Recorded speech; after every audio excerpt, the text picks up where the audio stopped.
From the Library of Congress in Washington, D.C.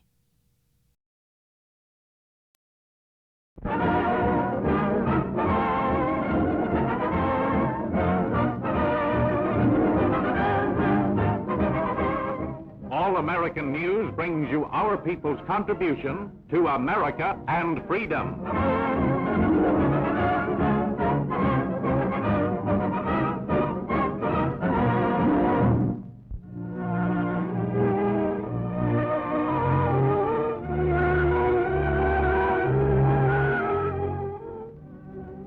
One of the finest, best-known training schools for nurses is this, the Lincoln School in New York City, and it's well attended.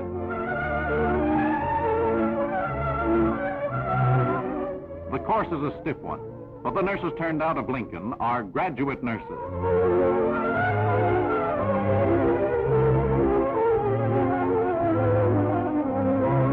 Much practical experience is included in the course. The course extends over 3 years of hard work and study. Many more women are needed now for this noble profession.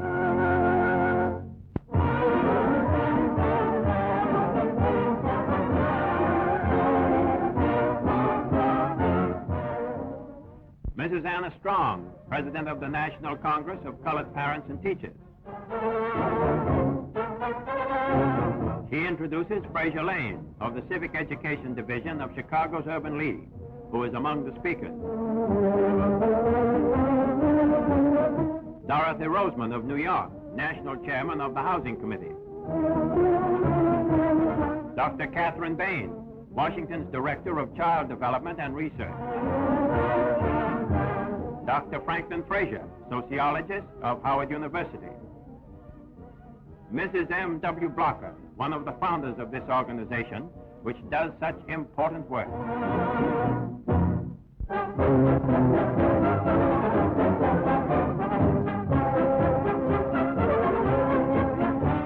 Governor Thomas E. Dewey of New York, in the State Capitol building at Albany, is about to make more history in this tumultuous history-making era of the world we live in. He is about to sign the Ives-Quinn Bill.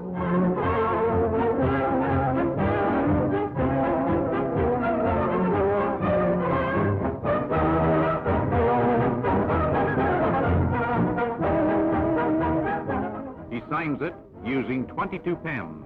It is the first bill of its kind to be signed in the nation.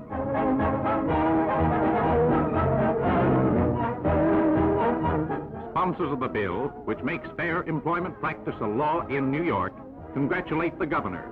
Certainly an epic occasion in the United States.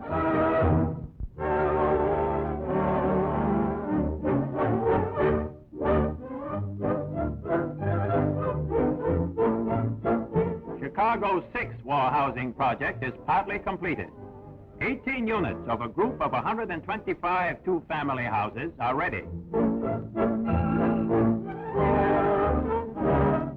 A war worker's family receives the keys to a new home.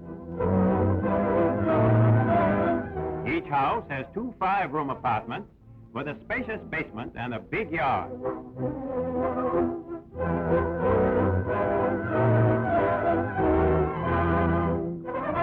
Mother's little helper wants to lend a hand. The whole family is overjoyed at these new, attractive, modern quarters. Take a chair, somebody. This moving is a tough job. Each apartment rents for $45 and may be bought by families after the war at a modest price.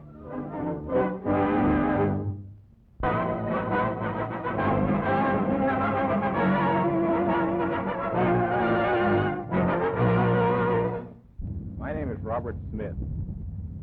I am one of the cooks aboard this vessel.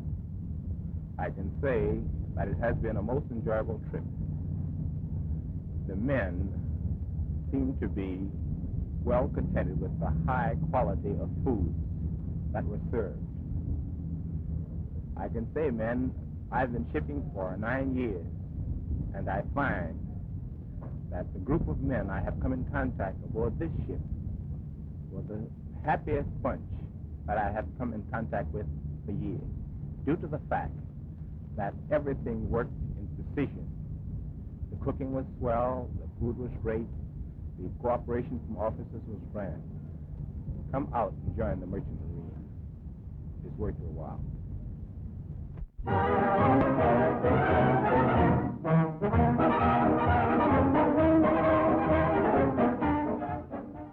Somewhere in England, United States Signal Corps cameras click.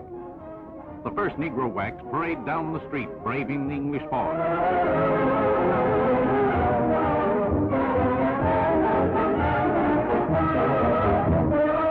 Old Glory bravely heralds the arrival of brave girls. They look happy enough despite the fog and the cold. An English bobby or two take a peek at what's going on. All these whacks are volunteers. Major Charity Adams of Columbia, South Carolina, is in charge.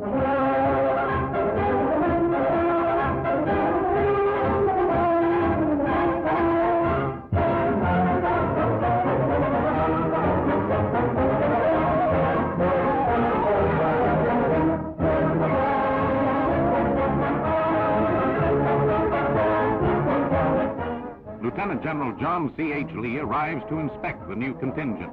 Attention! The girls show their excellent training and fitness for service. General Lee and staff await the passing of the wax in review. These young American girls will serve in the European Postal Service, thus relieving men for active duty at the front, and certainly are a credit to the Women's Army Corps and the United States.